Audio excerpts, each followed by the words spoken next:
Salamlar, mən Tünzadə Kərimova, uşaq müəyyənləşmə psixoloqu, xanım isə Adilə İsmayıllı, klinik psixoloq və koç. bəli, biz bərabər bugün özgüvən haqqında müəyyən məlumatlar verəcəyik. Birlikdə bunu dialoq şəklində söhbətini aparacağıq. Bəli. Ümid edirik ki, faydalı olacaq sizlər üçün. Ümid edirik ki, siz də qoşularsınız bizim bu müzakirəmizə. Siz səhvsiz, siz ya da doğrusunuz deyə cavablarınızı gözləyirik. Çünki bəzi mövzular həqiqətən müzakirəyə açıq mövzulardır. Bildiyimiz kimi bu elm və texnologiya inkişaf edir, hər daim yeni tapıntılar olur deyə. Hər gün bu bizim dediklərimizə dəyişə bilər, hal-hazırda olan elm dəyişə bilər. Ona görə də biz başlayaq. Özgüvən insanın öz bacarıqlarını, öz edə bildiyi şeyləri dəyərləndirməsi, necə dəyərləndirməsi və öz bilik və təcrübəsinə güvənməsidir. Bu da ümumiyyətlə özgüvəni bəzi psixoloqlar insanın fərdi şəxsiyyətinə, fərdi xüsusiyyətlərinə verdiyi dəyər kimi baxırlar. Məsələn, necə deyək? Ümumiyyətlə biz fərdi şəxsiyyətimizi formalaşdırarkən neyinirik? Müəyyən bacarıqlar öyrənirik. Həyatda tutalım ki, adi uşaq deyək, balaca uşaq dünyaya gələndən sonra ilk dəfə yeriməyi öyrənir, daha sonra böyüyür, nə bilim, danışmağı öyrənir, müxtəlif bacarıqlar əldə edir, müxtəlif şeylər öyrənir və bu prosesdə də onun özgüvəni yavaş-yavaş inkişaf edir. Yəni nə zaman özgüvənimiz inkişaf edir? Biz fərdi şəxsiyyətimizi, xüsusiyyətlərimiz artıq inkişaf etdikcə istər-istəməz özgüvənimizə də bu təsir edir. Bəli. Ümumiyyətlə özgüvənə düşünürəm ki, Adilə xanım, ailədə fərqli şəkildə olur, məktəb mühitində başqa cür olur, dostlar arasında özgüvən başqa cür olur. Məsələn, belə bir şey deyim də, indi musiqi aləti götürək, saksofon olsun, nə bilim, piano olsun. Bunu çala bilməyən bir uşaq, yəni ümumiyyətlə hər hansısa bir yerdə tutalım ki, bir piano var, ona görəndə heç vaxt yaxınlaşmayacaq ona, çünki çala bilmir və o çaldığı halda nə olacaq? Bacarmayacaq, çünki zaten bunu bilmir. Elə bir möcüzə də, sehirli dəyənək də yoxdur ki, o birdən-birə bunu öyrənsin və gəlib çalarsa, bu zaman nə olacaq, nə baş verəcək? Pis çalacaq və bütün insanlar ona qəribə gözlərlə baxacaq, onun özgüvəni orada sınır. Zaten özgüvəni yoxdur, çünki bilmir. Məsələn, biz bir bacarığı bilməyəndə, amma bu demək deyil ki, bu insan özgüvənsiz insandır. Ola bilsin ki, bu bacarığa hələ yiyələnməyib də, amma özünə güvənən insan necə olur? Bu bacarığa yiyələnmək üçün artıq başlayır addımlar atmağa. Ki, mən artıq bunu eləyəcəm. Yəni, mənim düşüncəmdə özgüvən belə bir şeydir. Eyni zamanda bunu hər yerdə də belə deyirlər. Siz necə düşünürsünüz, Adilə xanım? Təşəkkür edirəm. Deməli, çox yaxşı vurğuladı Tünzadə xanım. Burada belə bir şey var ki, insanın öz dayağı da önəmlidir. Özgüvəninin formalaşmasında. Məsələn, həmin insan pianonu çalarkən insanların onu qınama ehtimalı var. Və bu insan, pianonu çalan şəxs, həmin o qınağa nə dərəcədə məna yükləyirsə, o qədər özgüvəni sınacaq. Burada biraz ailədən baxmaq olar ki, insan əgər nə qədər zəif nöqtələri ilə birlikdə qəbul edilibsə, məsələn, insan səhv eləyir, hansısa bir yaş dövründə, əsasən ki, bu uşaqlı olur, hansısa bir səhv etdiyi zaman, əgər çox qınanılıbsa, qəbul edilməyibsə bu səhv etdiyi zaman, sanki çox böyük abartı, böyük bir səhv etdi, yəni həyatı bitdi kimi bir reaksiya alıbsa uşaq, əlbəttə ki, bu zamanla uşağın özgüvəni, belə deyək, sınır, azalır. Axı, ailə mühitidir, anadır, atadır və yaxud da ətraf mühitində ən yaxınlarıdır. Yəni, bu doğma insanlar belə həmin insanı səhvləri ilə qəbul edə bilməyibsə, yəni, insan səhvsiz ola bilməz, hər insan səhv eləyər, hər insanın problemləri də var, mükəmməl insan yoxdur.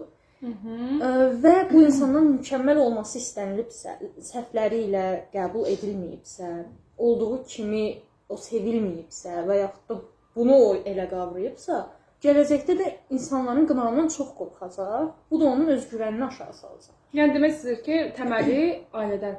Əsasən ailədən, əlbəttə ki, bu sosial mühitin də təsirindən sonradan ortaya çıxa bilən bir şeydir. Amma hə, mən sizin dediyinizə çox qatılıram. Çünki bilirik ki, bizim bütün deməyək, çox problemlərimizin səbəbləri təməl ailədən. Problem də deməyək, xarakterik xüsusiyyətlərimiz, seçimlərimiz bağlantılı olur ailələrimizlə. Baxırıq ki, hər uşağın hərəkətlərini analiz edəsək, onun ailəsinin müəyyən qədər təsəvvürümüzə gətirə bilərik ki, artıq necə bir ailəyə sahibdir. Nə vaxt ki, məsələn, biz mərkəzlərdə də görmüşük də, nə vaxt ki, bir pasiyent gəlir və bu pasiyentdə baxırıq davranış pozuntusu var uşağın və valideynlərin özündə baxırsan hərəkətlərində falan uşağa nə qədər sevgi ilə, o qədər çox sevgi ilə yaxınlaşırlar ki, uşaq boğulur. Biz ümumiyyətlə, ya Azərbaycan milləti mi deyim, ümumiyyətlə bizim millətdə orta yoxdur deyə düşünürəm. O qədər çox sevgi ilə yaxınlaşırlar ki, övladlarına, ah nəsə olar, ah birdən orasına nəsə olar filan filan, ya da ki, heç sevgi göstərmirlər. Bu zaman uşaq heç birində özünün güvəninə sahib olmur da. Bu uşaq düşünür ki, hə, məsələn, mən hətta bir uşağa şahid olmuşdum. Uşağın valideynləri o qədər hər şeyi eləyib ki, onun üçün. Oturur belə, məsələn, psixologdan da gözləyir ki, o onun üçün filan şey etsin, filan şey etsin. Əlin ora aparmağa, əlin kağızın üzərində aparmağa özünü belə təşviq də eləmir. Çünki tərcih eləmir, o qədər başqaları eləyib ki, onun üçün. Həm tənbəllik, həm özgüvənsizlik, kollektiv şəkildə ailələrin bu möhtəşəm, böyük sevgisindən sevməlisiniz övladlarınızı. Orada bir problem yoxdur zaten, sevin. Də, övladınızı düşünərək, məntiqli şəkildə sevin. Sevginizi məntiqli göstərin. Artıq həmin uşağın da bir insan olduğunu və onun qərarları olmalıdır, onun seçimləri, onun hərəkətləri olmalıdır və bu sizin istədiyiniz kimi olmaya bilər. O insan artıq ayrı bir fərddir, bir şəxsiyyətdir. Siz onun üçün hər şey etdiyiniz zaman bu insan müəyyən qədər məsuliyyət alma bacarığı, mən bir şey etdim, mən bacardım kimi hisslərdən məhrum olur. Bundan sonra o insanda yəni özgüvən çox çətin formalaşar. Bəzən olur ki, öz sözünü deyir, əsir coşur tipisindən, amma bu egodan qaynaqlanan bir şeydir. Yəni bunun özgüvənlə əlaqəsi yoxdur. Sadəcə olaraq boş ego var həmin uşaqda. Və bu da sonra da necə olur? Özgüvən deyirik. Özgüvən olması üçün bir insanda ilk öncə nə olmalıdır? Öz. Bəli, bir öz yaranmalıdır insanda. Öz olmalıdır ki, sən özünü sevəsən, sonra özünə güvənəsən, özgüvən formalaşır. Amma belə ailələrdə artıq bir öz yoxdur.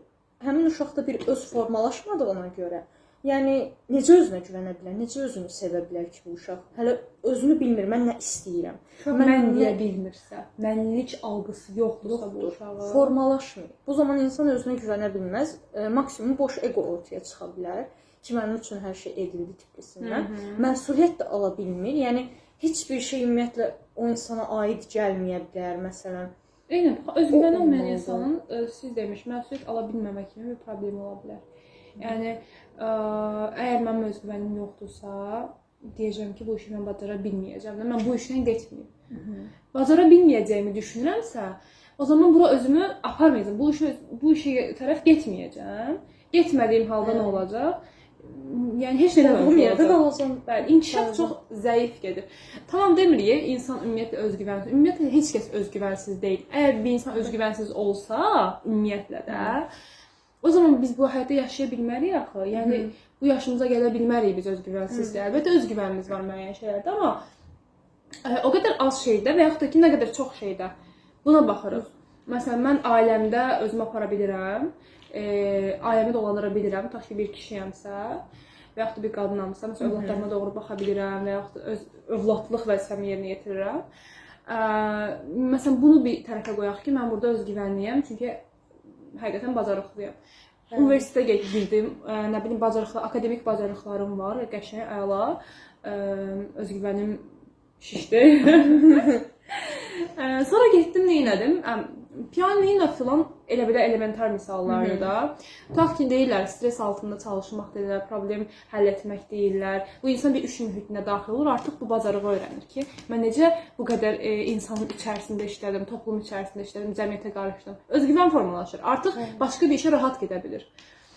Yəni ümumiyyətlə baxın, burada qeyd etmişəm, bir araşdırmalar aparıblar özgüvənlə bağlı. Kaggle deyə bir araşdırması tədqiqatçısı var. Ona görə özgüvən insanlığı deyir yaradan, insanlığı oluşturan kavramdır da. Yəni bizdə Azərbaycanda kavram nə idi? Anlayış. Anlayış, eynən. Anlayışdır. Həqiqətən şəxsiyyəti oluşduran anlayışdır. İnsanın özgüvəni olmazsa, tutaq ki. Eynən, biraz əvvəl dediyimiz şeyə gəlir çıxır ki, yəni öz şəxsiyyət formalaşmalıdır bir insanda ki, özgüvən yaransın. Və çox zaman özgüvəndən egoda səhv salınır. Çox səhv salınır, amma tamamilə əslində ayrı bir şeylərdir. Fərqi nədir?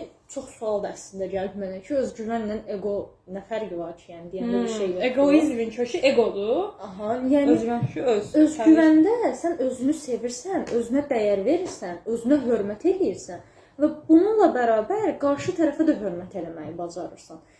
Ki, özünə hörmət eləyən biri hörmətin nə olduğunu bilir. Bir misal çəkəcəm. Məsələn, özünə hörmət belə pis sıxı, biraz absurd misal olacaq, amma anlaşılan olması üçün deyəcəm. Özünə müəyyən qədər hörmət etməyən, az hörmət edən bir insan düşünürük. Məsəl üçün, yatdığı yer belə bəlli deyil, nə bilim, insanın çox şey bəlli deyil. Yəni, özünə yaxşı bir şey etməyi çox bacarmayan bir insandan söhbət edirəm. Yəni, özünə dəyər verməyən də, biraz özünü lazımsız, əksik kimi hiss edən bir insan. Atıram ki, hər şeyin ən pisindən istifadə edir. Yanına bir özünə hörmət edən və dəyər verən, özü üçün hər şeyin ən yaxşısını istəyən biri gələndə, onu başa düşməyəcək bu insan ki, bu var da, niyə bunu istəyir ki? Məsəl üçün da, o görməmiş kavramı da buradan çıxa bilər. Ki, yəni, bu məndə var da, niyə? Bu şükür də ayrı söhbətdir bu arada. Özünə dəyər ayrıdır, şükür. Bunlar tamamilə ayrı söhbətlərdir. Və başa düşməyəcək ki, qarşı tərəf bunu niyə istəyir ki, nə anlam var, bunu bilməyəcək. Çünki özünə hörmət etməyən, özünə dəyər verməyən bir insan qarşı tərəfə də o hörməti verə bilməz. Çünki qarşı tərəfin özünə hörmətini anlamır. Anlamır. Bunun üçün də verə bilməz ona. Ona görə insan başqalarına hörmət etməsi üçün, başqalarına dəyər verməsi üçün, başqalarına güvənə bilməsi üçün ilk öncə özünə hörmət eləməyi bacarmalı, özünə güvənməli, özünə dəyər verməlidir ki, başqasına da dəyər versin. İndi ən başa qayıdıram ki, özgüvənlə ego. Özgüvən, özünə güvəndiyi kimi insanlara da güvənir və hörmət edir. Amma egoda, egonun altı boş olur. Yəni, heç nədən özünü ucaltma, necə deyim, yersiz bir şəkildə, özgüvəndə müəyyən bir baza var. Bu insanın ciddi şəkildə özünə hörməti, yəni müəyyən artıq bir öz kavramına və statusa sahibdir, belə deyək. Egoda isə öz yoxdur. Boşluqdan gələn bir özünü isbatlama çabası da ola bilər. İndi o baxır hansısa ailədən və yaxud da çox buna ailədə necə deyim, sən bacarırsan, sən beləsin, olduğundan daha artıq göstərilir. Və insan içinə düşdüyü zaman hər kəsi özündən aşağı görür. Amma özgüvəndə belə bir şey yoxdur. Əksinə hər kəsi özün kimi hörmətli bilirsən. Hər kəs daha özgüvənli insan düşünür ki, hər kəs bacarıqlıdır. Mən özgüvənsiz insan düşünür ki, hər kəs bacarıqlıdır, mən zəifəm. Amma özgüvənli olan deyəcək ki, o bacardı, mən də bacaracağam. Ego nə deyir amma? Amma belə bir şey qeyd edeyim də. Məsələn, egoistin, ego nə deməkdir? Ego nə deməkdir? Mən deməkdir də, mənlik mənasını verir. Özgüvən də kökü nədir? Öz. Mən deyəndə biz, məsələn, nə edirik? Mən sözünü uşaq vaxtından öyrənirik biz. Mən demək, bu mənimdir deməyi və o şişir.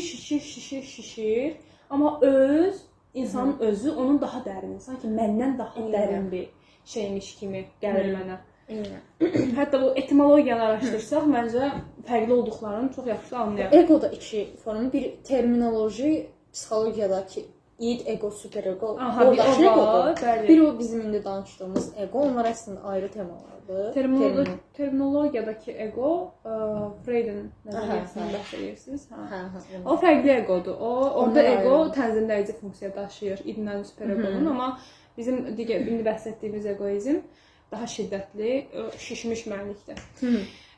Burada indi Feltsin dediyi sözü təkrar etmək istəyirəm. Bu haqqında müzakirə edək, görək nə deyir. Özgüvəni belə general bir özəllik olaraq olmaqdan daha çox şəxsiyyətin bəlli bir aktivitəni bacarıqlı bir şəkildə yerinə yetirəcəyinə yönələn bir inanc şəklini tanımlayıb.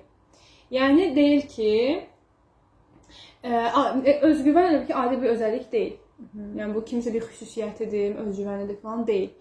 Bu bir aktivite olur. Məsələn, tutaq ki, bir hərəkətini nə deyək, nə örnək çəkək. Hələ pianodan getdikdə indi pianino çala bilir, bacarıqlı bir şəkildə yerinə yetirə biləcəyinə inancı var. Bu artıq onun üçün özgüvəndir. Yəni mən nə edirəm? Mən düşünürəm ki, mən məsəl üçün ingilis dili öyrənirəm hal-hazırda. Düşünürəm ki, mən bu ingilis dilini öyrənə bilərəm.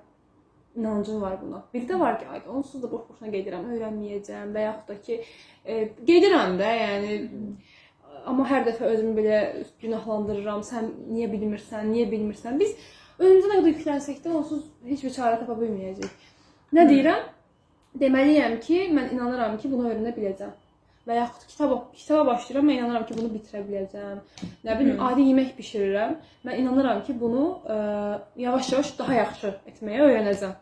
Bu insanın edə biləcəyinə inancıdır. Gör nə gözəl bir şeydir. Mən bir şey edə biləcəyimə dair inancım var. Tamam, pianino bu yaxşı örnək deyil, çünki bilməyən insan onu necə eləyə bilər? Sadəcə ilk sınavı ola bilər. Amma orada belə bir insan bir şey öyrənir. Gəlir, toplum içərisində stereotipin aradan qaldırır.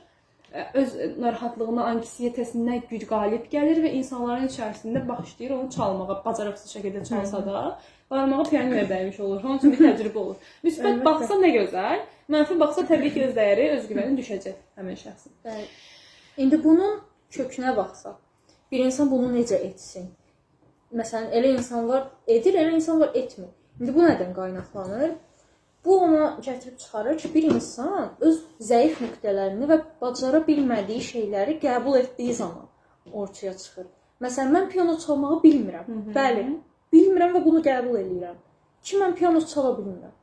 Və bunu hər kəs də bilsə, mənim umurumda deyil. Mən bunu qəbul eləmişəm də. Yəni, o qədər 150 nəfər, 200 nəfər adam da bilsə ki, mən piano çala bilmirəm, mənə təsir etməyəcək. Çünki mən də bilirəm zaten bunu və qəbul eləmişəm içdən olaraq. Amma bunu qəbul etməyib, bəzən müəyyən duyğular var, ola bilir ortada kökündə ki, məsələn, insanların qınağından qorxmaq, mənfi duyğulardır bunlar ki, və yaxud da ailəyə özünü isbatlaya bilməmək, valideynlərimin gözündən düşmək kimi negativ duyğular kökdə olanda və bunlar işlənməyəndə insanda özgüvən sınması, yəni türklər demiş, kaçınılmaz olur ki, bir dənə belə səhv etməkdən o qədər qorxursan ki, və o qorxu ilə istər-istəməz hansı bir səhv edirsən. Bəlkə də sən stressiz və özgüvənli şəkildə bunu qəbul etdiyini bilərək o pianonu çalsan, heç o qədər səhv eləməyəcəksən. Amma o qədər o mənfi duyğularda ola bilir ki, bəzən insan o qorxu, o stres gələn anda yəni çala bilmir, edə bilmir bacaracağı şeyi. Çünki nə idi? Biz nə demişdik psixologiyada? Düşüncələr bizim davranışlarımıza təsir edir. Biz mənfi olduğumuz vəziyyətdə nə qədər mənfi düşünəcəyiksə, o qədər də hərəkətlərimiz özünü göstərəcək. Siz demiş, pianino çaldığım an mən fikirləşirəm ki, hayda mən bu yarışmada hamı mənə baxır fikirləşsəm, artıq barmaqlarımı mən idarə eləməyəcəm. Barmaqlarım sadəcə avtomatik şəkildə idarə olunacaq da, çünki bilir bu mahnını çalmağı. Fikir o qədər o duyğulara gedir ki, piano çalmağı unudur insan. Yəni mən nə edirəm? Birdən belə olur, birdən gəlir ki, piano çalıram, hansına basmalıydım? Birdən beyin belə formatlanır ki, yəni yetər. Və o çalacağın pianonu belə unudursan o stresin içində. Yəni, bu. Və buradan axır sözdə deyim ki, gəlir ona çıxır ki, insan özünü nə qədər qəbul etməyi bacarırsa, zəif, həm güclü yönləri ilə, həm də zəif yönləri ilə nə qədər reallığı görüb bunu qəbul etməyi bacarırsa, özünün zəif nöqtələrini bir qəbul edə bilirsə, qəbul etdiyi dərəcəyə görə özgüvəni də artır. Nə qədər ki özünü qəbul edə bilir, o qədər özgüvəni artır. Bəli, çünki qəbul etdiyini biləcək. Yəni mən bunu bilmirəm, bacarmıram. Nə edə bilərəm? Bacarmaq istəyirəmmi hal-hazırda? Məsələn, mən istəyirəm piano çalmağı öyrənmək. Aha, bilsəm çox vaxtım da var. Niyə də olmasın? Eləyə bilərəm. Və başlayıram öyrənməyə. Qəbul edirəm ki, bilmirəm və öyrənirəm. Öyrənmə sürəcindəyəm. İndiki davam edəcəyiz amma və bu sayədə nə olacaq nəticə etibarilə? Mən onu yaxşı bir şəkildə, normal bir şəkildə öyrəndim. Çünki mükəmməl öyrənə bilməyə bilərəm. Çünki məsələn yaşlı tutaq ki, yoxdur elə bir şey. Hər insan səhv eləyəcək. Yəni mükəmməl mən 1 ayda öyrənmişəm. Təbii ki, 5 ayda öyrənən insana daha az biləcəm. Nəysə, mən bu məntiqi şəkildə təhlilini apara bilsə bir insan zaten heç vaxt özgüvənini sarsıtmaz. Amma bizim özgüvənimizə ən çox təsir edən faktorlardan ən birincisi ailədir. Və təbii ki, ailədən doğan bizim təməl inanclarımızdır. Özgüvən ümumiyyətlə mən düşünürəm ki, problemlərimizin çoxsunun təməlində təməl inanclarımız dayanır da. Məsələn, mən bacarmaram düşüncələri, o qədər bizə hopdurulub ki, mən eləyə bilmərəm. Sən bunu eləmə, qoy maman eləsin, qoy atan eləsin, qoy qardaşın daha yaxşı eləyir. Qonşunun uşağı daha yaxşı eləyəcək. Bu uşaq artıq bir zərbə özgüvən yerlərdədir. Bu uşaq bir şeyləri başarmağa cəhd eləsə, özgüvən inkişaf eləyər, amma cəhd eləmir. Yəni eləmək istəmir. Çünki bilir ki, alınmır. Elə bilir. O da nədir? Düşüncə. Düşüncə hər şey düşüncədən başlayır.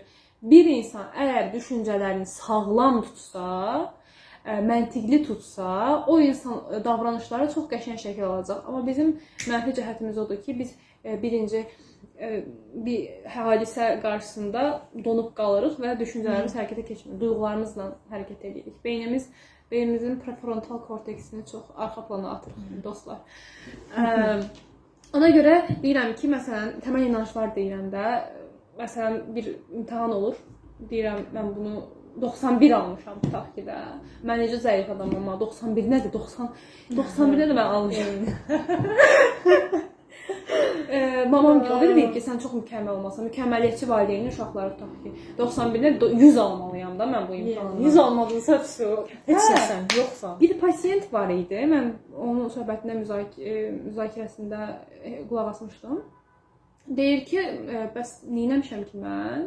Bir universitet bitirib, bir də magistratura bitirib, hal-hazırda qəşəng bir yerdə işləyirdi də.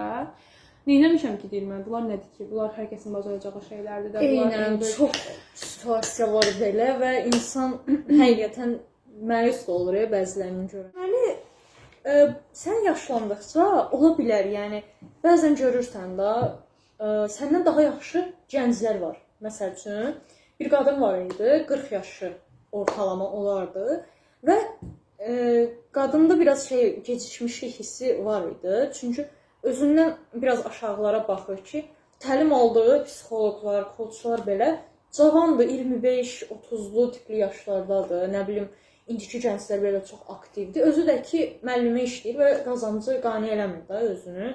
İstədiyi yerdə deyil də, belə deyək. Və o özü üzərində çox işlədi, müəyyən qədər psixolojik və s.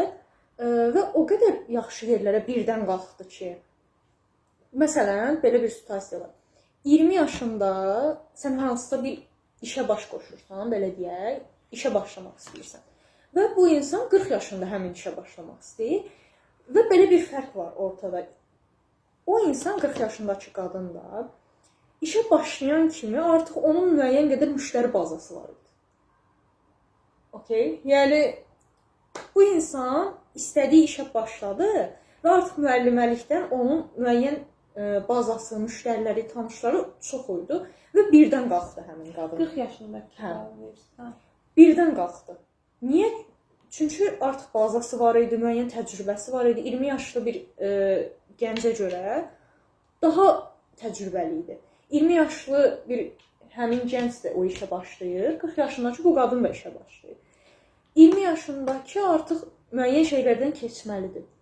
Amma bu qadın artıq hər şeydə təcrübə var, baza var, müştərilər belə hazırdır. O işə başlayan kimi artıq sıçrayış yaşadı da, belə deyək. Yəni əslində gecikmə söhbəti yoxdur. İnsanın öz algı məsələsidir mən gecikirəm. Əksinə, Bəli. sən yaşlandıqca sənin təcrübən daha çox olur. Sənin tanışların, ətraf mühitin, networking deyək də, yəni Connection. evet. Yəni əslində bu yaxşı bir şeydir. Sadəcə olaraq biz elə görürük, elə baxırıq. Bəzən bəhanə də olur ha insanlara. Ki mən gecikmişəm, mən istəmirəm.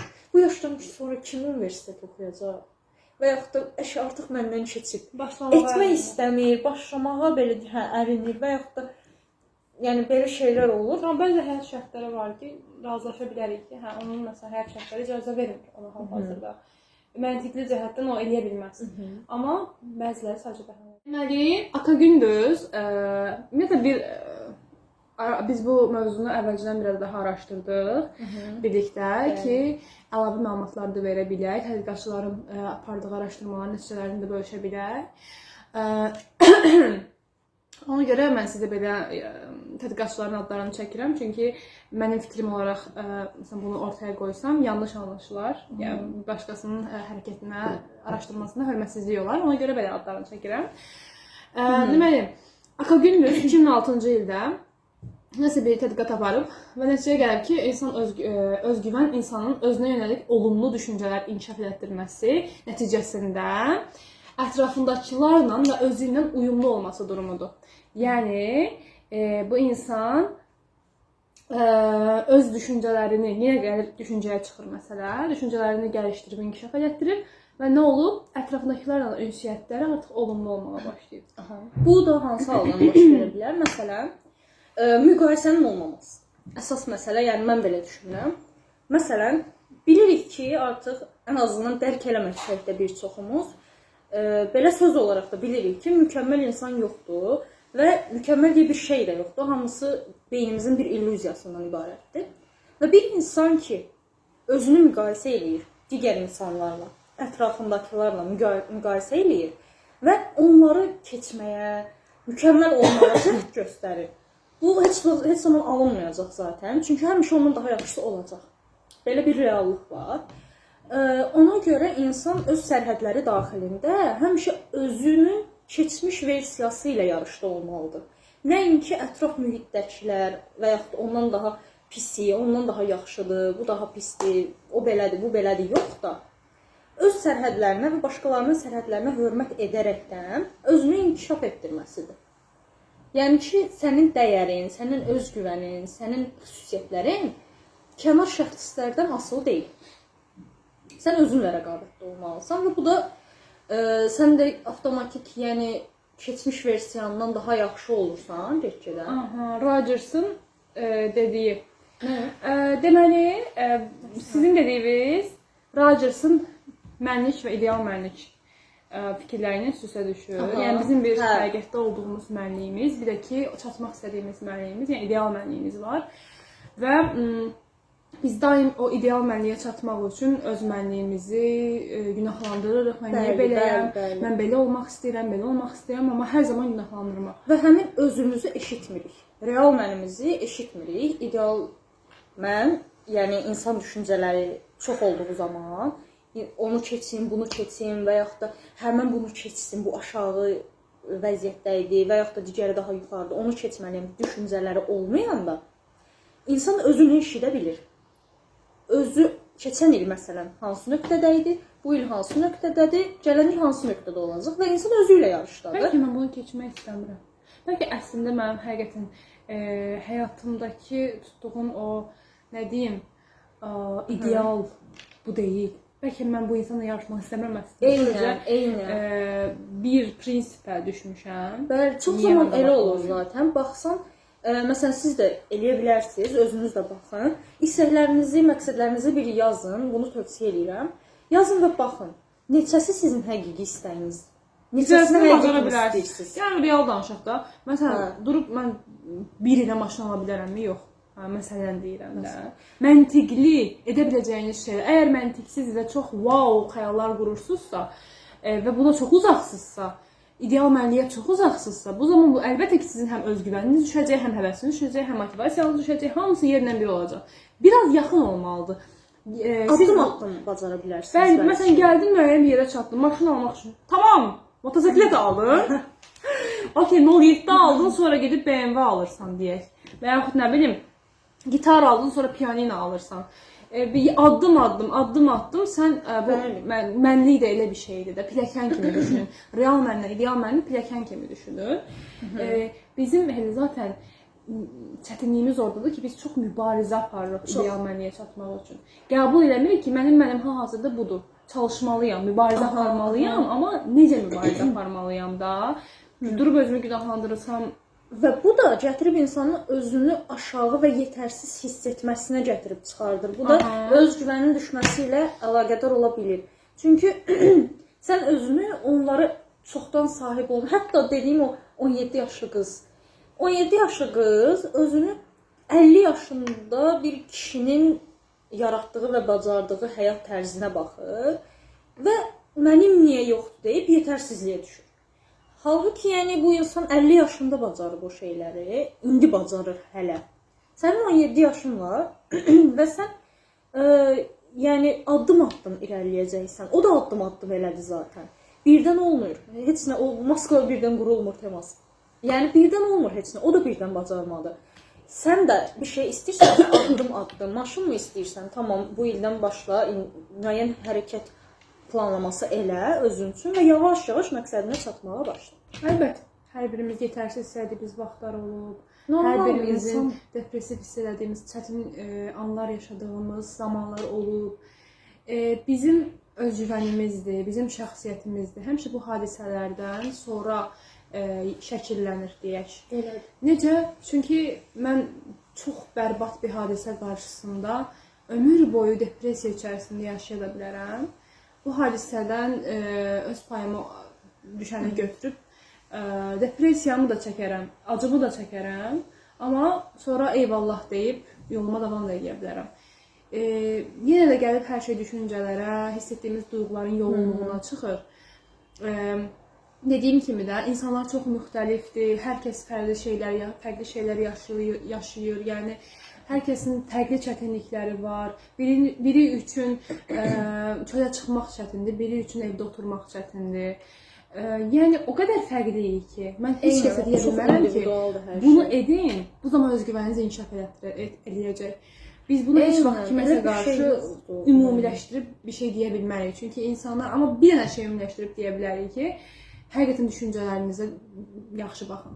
Yəni mən neynədim, niyə belə düşünürəm, mən niyə hal-hazırda çölə çıxmaq istəyirəm, məsələn bu işi niyə görmürəm, mən niyə başlamıram, nədir mənə əngəl olan?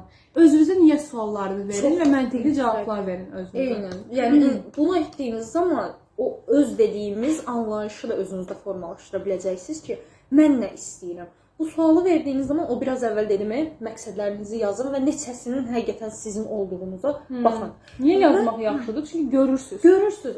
Eynən. Neçəsi var da, yəni neçə insan görmüşəm. Məqsədlərini yazır.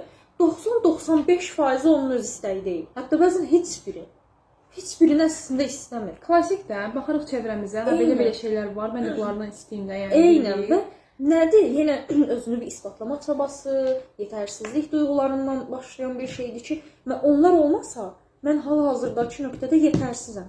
Halbuki elə bir şey yoxdur. Sadəcə olaraq o sikla, o paradoksa düşür. Eyni buradakı bəyimizin dediyi kimi, indi adını nəysə. Deyir ki, özgüvənin iki mərkəzi boyutu var. Biri sevilə bilir olma duyğusudur, biri yetərli olma duyğusudur.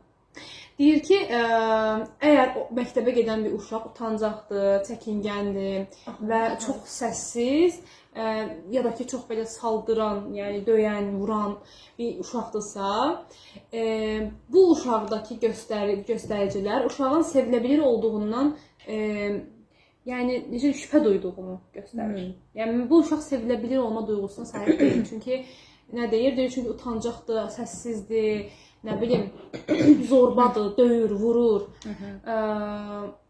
Bunu deyir. Bir də deyir ki, əgər uşaq yeni bir mücadiləyə girərkən bundan ürkürsə, qorxursa, bacarıqsız olmaqdan qorxursa, səhv eləməkdən və bu səhv eləyəndən sonra həyata qarşı kefi qaçırsa, bu uşağın yetərliliyindən şübhəsi var. Maraqlı bir yanaşmadır əslində. anlayabilirim. Danışım yoxsa artıq çox geç. Nə? Danışım yoxsa artıq çox. Niyə? Dedim anlayabildiğin yani öyle bir sual verdim. Kəsəcəm də. Ha tamam. Kolay artıq. Deməli, bir dəqiqə unutdum. Cümləni bir daha. Yetərlilik də şeydən dedi. Yetərli olma duyğusu Və və sevilə seviləbilirlik. Hə. Deməli, hə. İnsanın əsasən bağladığımız nöqtə burada tədqiqatçının dediyi yetərli olmaq və sevilə bilir olmaq özgüvən yaradır bir insanda. Və belə bir şey var. Məsələ nədir? Tamam, bununla razıyam. İnsan sevilə bildiyini hiss eləyəndə qarşılıqsız, yetərli olduğunu hiss eləyəndə, bəli, özgüvən yaranır. Bundan əlavə sevilə bilir bir insan ola biləcəyini düşünmək. Kimisə sevdiyini sevmək yox. Mən düşünürəm ki, mən sevilə bilir insan. Ona gəlirəm.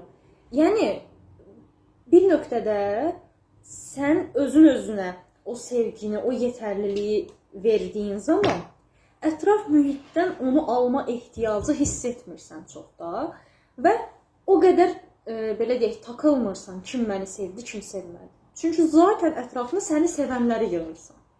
Sənə dəyər verən, hörmət edənləri və səni yetərsiz hiss etdirməyən insanları yığırsan.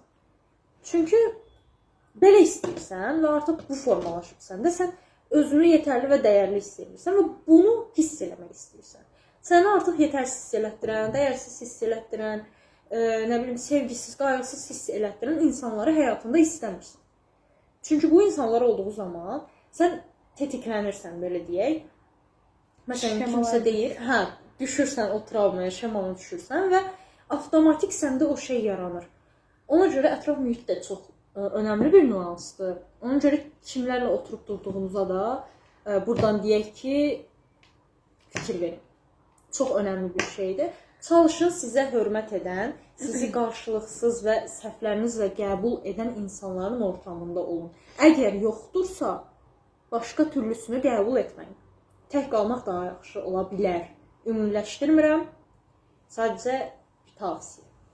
Əlbəttə, xüsusda yeniyetməlik dövründə gənclərimiz, biz də təbii ki, o dövrdən keçmişik, ətrafımızda dostlarımız olub, tanışlarımız olub. Yeniyetməlik dövründə biz ən çox özgüvənimizin olub-olmamasını göstərdiyimiz dönəmlərdir. Məsələn, o dönəmlərdə bizim fiziki olaraq bədənimiz reaksiya göstərməyə başlayır artıq, dəyişir, nə bilim, burun yekəlir və yaxud sivilcələr çıxır, cinsi yetişmə prosesi baş verir. Yəni, bu dönəmdə uşaqlar necə davranırlar? Məsələn, giririk sinifə, orada zorba davranan, başqalarını əzməyə çalışan, məsələn, qızlar da olur, oğlanlar da olur, məsələn, necə deyim, atıb vuran deyək də. Amma bir kənarda ən sonuncu partada oturub dalan uşaqlar da olur. Bax, bu sinifin artıq özgüvən səviyyəsini ölçdük. Yəni, təxmini bildik ki, kim nədir. Bu zorba davranan insanda burada deyək ki, sevilə bilir olma quşqusu var. Ona görə belə kompensasiya edir özünü. İnsanlara sərt davranırım. Onsuz da mən sevilə bilmərəm də. Yəni, mən sevilmə ehtiyacım yoxdur. Onsuz sevilmə bilməm üçün bir şansım yoxdur. Ona görə bu cür özümü müdafiə edirəm, zorba davranıram. Digər uşaqlı isə arxada oturan, özünə çox belə insan içinə salmayan, adi bir kiçik bacarıqsızlığından etkilənib həyatı boyu bacarıqsız olacağını düşünən insan isə düşünür ki, mən heç vaxt yetmərəm bu sinifə. Mən durub orada lövhədə danışsam, bir şey olmayacaq da, yəni güləcəklər mənə, nə bilim, yetərli olduğunu hiss eləmir bu uşaq. Bəlkə bu uşaqda sevilə bilir olma quşqusu yoxdur. Düşünür ki, mənim valideynlərim mən belə sevə bilər, amma yetə bilmərəm valideynlərimə. Yeniyetməyə dönəmindən niyə bəhs edirdim? Çünki ən kritik nöqtədir. Bəli, ən kritik dönəmdir. Bunu bütün hər kəs bilir. Və bu dönəmdə uşağımızın xarakteristikasını analiz edib artıq necə bir özgüvənə sahib olduğunu görə bilirik daha yaxşı. Və ona o cür yön vermək lazım. Bax, o dönəm ortadan tutturmanız o lazım olan ən əsas dönəmlərdən biridir. Çünki çox egosunu şişirtsək, özgüvənini boş sözlərlə doldursaq, necə olacaq? Təbii ki, zorba uşağa dönüşəcək və yaxud nə bilim, Aşırı narsist, egoist. Bəli, şəxsiyyətində problemlər, qırıqlar yarana biləcək. Bir də ki, bir şey deyəcəkdim. Məsələn, biz uşaqlarla işləyəndə nə edirik? Uşaq məsələn bir şey bacaranda eləyə biləndə ona deyirik, afərin, bunu elədin, bunu yaxşı bacardın. Ona ötürürük ki, sən bunu bacardın. Hə? Uşaqda həqiqətən bacardığı şeydən sonra onu ötürürük ki, sən bacardın. Bir də var ki, bizim valideynlərimiz bunu həqiqətən eləyirlər. Uşaq eləyirlər. Hətta keçən dəfə bir yazıda oxudum bununla bağlı. Deyir ki, siz onu boş sözlərinizlə, boş oxşamalarınızla egoizm də hardan gəlir? Boşluqdan doğan. Məsələn, bir uşaq böyük bir şey eləmir. Sən necə bacardın? Və yaxud da ki, bunu o uşaq eləməyib. Valideyn eləyib, uşaq da bilir ki, bunu mənim mamam elədi də, mən eləmədim. Amma sən bunu bacardın falan, yalan tərifdir, yalandan edilən, necə deyim, tərif olsun, təşəkkür olsun. Bunlar heç bir uşağın həqiqi özgüvənini, həqiqi şəxsiyyətini formalaşdıra bilməz. Və inanın ki, bunu etdiyiniz zaman yaxşılıq etmirsiniz əslində uşağa. Əslində pislik edirsiniz, belə demək olar. Çünki belə bir uşaq həqiqi həyata atıldığı zaman, düşdüyü zaman bir ortama, digər uşaqlardan daha çox hasar, belə deyə, travma alacaq. Çünki, məsələn, atıram, indiyə kimi yox deyilməmiş bir uşaqdır. Gedir universitetə və yaxud da məktəbə, fərqi yoxdur. Hər hansı bir ortama düşür və müəllim kimsə buna yox deyir. Və yaxud da sən niyə gecikmirsən deyir. Histerika eləyir sonra. Və bu uşaq, belə deyək də, psixolojik olaraq şoka düşür. Ki, bu nə deməkdir? Heç bilmədiyi bir yerdən sordular. Heç bilmədiyi ki, mənə dedi ki, sən niyə gecikmirsən? Mənə bu tonla belə dedi. Və bu insan, yəni, ümumiyyətlə çox şey edə bilər. İsterika sala bilər. Mən niyə, sən kimi böyük bir travma da ala bilər ki, hətta mənə belə dedilər, mən heç nəyəm, mənim artıq bir dəyərim yoxdur, dəyərsizliyə də düşər, yetərsizliyə də düşər. Hər formada travma ala bilər bu uşaq artıq. Həqiqətən çox haqlısan. Və elələri var ki, yəni hər şeyi görür. Yoxu da eşidir, yəni lazımını da təriflənir. Yəni artıq bu insan real həyatdadır. Yəni valideynlər real həyatda artıq müəllimin bunu niyə gecikmirsən deməyi o qədər təsir etməyəcək. Çünki reallıqdadır bu insan. Amma bir şey deyim də, həqiqətən mərkəzlərdə mən işlədiyimdə görürəm ki, çox uşaq valideynin çox sevgisindən gəlir. Çox yox deyilməməsindən gəlir. Çox inkişaf ləngiməsi olur uşaqda. Niyə inkişaf ləngiməsi var bu uşaqda? Motorika zəifliyi başlanır. Motorikası zəifdir. Çünki nə, o uşağa evdə bir iş tapşırılmır. Sən yaxşıdır, sən eləmə, yaxşı, sən eləmə, mən eləyəcəm deyə. Ən azından da uşağa öz məsuliyyətlərini etməyi öyrədir. Sizə demirik ki, bütün evin təmizliyini bu uşağa verin. Öz yatağını yığışdırsın. Bunun balansı olmalıdır və ən azından səhər durdu. İnsan öz kavramını, öz anlayışını formalaşdırmaq üçün. Bu sənin yatağındır, sənin çarpayındır və sən yığışdırmalısan. Bunu o məsuliyyət, o qədər böyük bir məsuliyyət deyil. Müəyyən bir dozada məsuliyyət yüklüyorsunuz və o gedir onu həll edir. Və bir şey bacardım hissi artıq bunda formalaşır və öz-özünü də artıq nə formalaşdı? Özgüvən, öz anlayışı, necə deyək, yəni mən bir şey bacardım, artıq yetərlilik də hətta buradan formalaşa bilər, yəni kömək elədim valideynlərimə. Eynən, artıq mən, yəni çox yaxşı şeylər formalaşır. Ən azından məsələn öz qabını yuması, məsələn, öz qabını yudu və artıq öz hiss eləyir, mən bacardım deyə hiss eləyir. Adi yerin yığdı.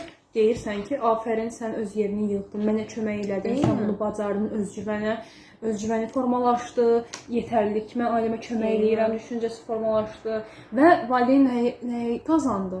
Uşağının ona hər zaman kömək eləyə biləcəyini, başqalarına kömək eləmək hissi aşıladı, hiss ötürdü o uşağa. Biri də var, deyərsən ki, o uşağa sən dəymə, sən yaman gündə yığışdıracaqsan onu. Qoy yaman gündə yığışdırsın. Sən deyir ki, bu qəşəng əla, çox sağ ol, kömək elədin. Biraz burasını da gəl birlikdə düzəldik filan.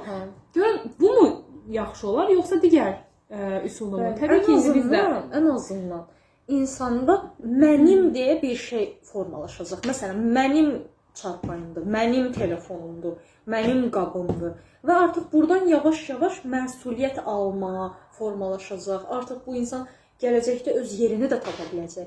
Bu digər tipli olan da insan gələcəkdə öz yerini də tapmağı bacarmır. Mən kiməm?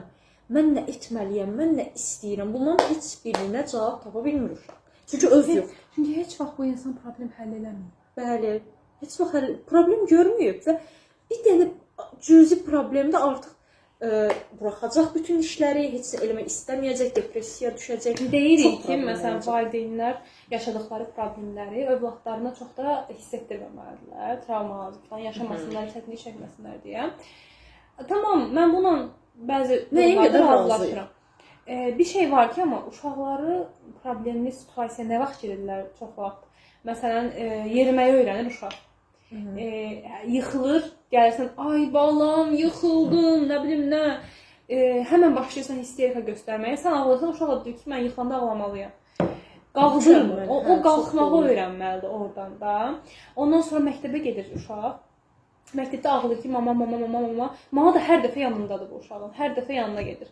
Yapışıq ikili kimi. Ona görə bəzi belə insanlar var, artıq 30, 40, 50, 60, hətta 70, 80 yaşlarında belə ailədən qopa bilməyən insanlar var.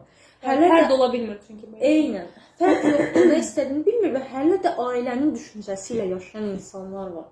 Yəni bu yaxşı bir şey deyil. İndi biz uzun danışıq. Əslində bu mövzunu danışsaq, bütün gün buradayıq. Sıxılarsınız deyə düşünürük bu qədər çox danışmağımızdan bizim.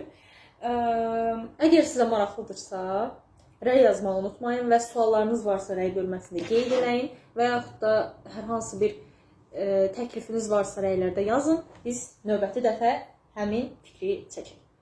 Hətta kimsə istəsə birlikdə gəlib burada müzakirə də edək. Əlbəttə, dəvət edirik. Söhbət eləyə bilərik. Bizim xoşumuz gəlir belə söhbətlər.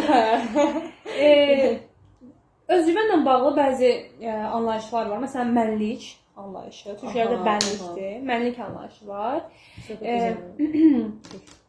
Məsələn, necə bir şeydir mənlik? Deyir ki, James, bu insanın özü haqqında deyə biləcəyi sözlərin toplamıdır mənlik. Məsələn, bir insandan soruşursan ki, sən kimsən? Ən maraqlı nə cavab verəcəksən? Nə cavab verəcəksən? Özünü təqdim elə deyirlər, hobbilərin nələrdir deyirlər. Bunlar boşuna deyilir, sən dolumusan, boşmusan yəni. Eynən. Yəni əslində çox sadə bir sual kimi görünür, amma ciddən yəni bütün şəxsiyyəti belə ortaya qoyur. Yəni ki, sən bu suala kim necə cavab verirsə, o mənliyin o cür qiymətlənilir və onun özgüvəni oradan tapılır. Yəni siz əgər bir insanı yaxından tanımaq istəyirsinizsə, məsələn, o insanla münasibətiniz yaranacaq və ya dost olacaqsınızsa, sən ümumiyyətlə özün haqqında mənə danışsan, kimsən ümumiyyətlə, nələr edirsən? O insan intellekti də oradan bəlli olacaq, o insanın düşüncələri də oradan bəlli olacaq, özgüvəni də bəlli olacaq. O sualca əgər utanmaq önə keçməsə. Və inanın ki, bir çox insan bu suallara cavab verə bilmir. Nə qədər sadə sual kimi görünsə də, deyirsən, hobin nədir? Baxır. Nəyi sevirsən, nəyi xoşlayırsan? Baxır. Cavab vermir. Fikirləşir, tapa bilmir. Yəni, hətta özünüzə də sual verə bilərsiniz. Mən heç bu haqda fikirləşməmişik ki, mən nə istəyirəm. Eynən. Mən sualını heç düşünməmişik. Çay mı sevirəm, kofe mi sevirəm? Bəlkə heç vaxt bu haqda fikirləşməmişəm, hal-hazırda fikirləşirəm. Yəni, hansı növ kitabdır? Ömür boyu, məsələn, mən oxumuşam bədii kitab, məsələn, dedektiv kitab falan, bu tipli kitabları oxumuşam, amma fikirləşmirsən ki, məsələn, hansını sevirəm? Sənə, məsələn, çay verilirsə, doğulduğun gündən bəri də kofe içməmisənsə, sən elə bilirsən ki, mən çay sevirəm. Yox, heç kofeyə heç baxmamışam. Bir sorğulanmısan, mən bəlkə kofe də sevirəm, kofe içə bilərəm, yəni. Fərqində deyirik də buna, özünün fərqində olmaq, həyatın fərqində olmaq. Ümumiyyətlə, bir insanın mənlik anlayışı, insanın ətrafı ilə olan münasibətlər, dənəyimlərindən, təcrübələrindən, çıxartdığı nəticələrə, onlara verdiyi yorumlara görə şəkillənir. Çox oldu. Sözüm kəsmədiniz, tamam verirəm. Ev yox şeyi görsən. Yəni, nə deyirdim? Mənlik çox verim. Mənlik anlayışı insanın ətrafı ilə olan təcrübələri və onlara baxdığı baxış açısı, yorumlaması ilə və digər önəmli insanların dəyərləndirmələrindən böyük formada təsirlənən bir anlayışdır. Yəni, algılarımız, qavrama biçimimizdir. Yəni, biz ətrafımızdakı insanları necə algılayırıq, baş verən hadisələrə necə yanaşırıq. Bu bizim mənliyimizi formalaşdıran nüansdır.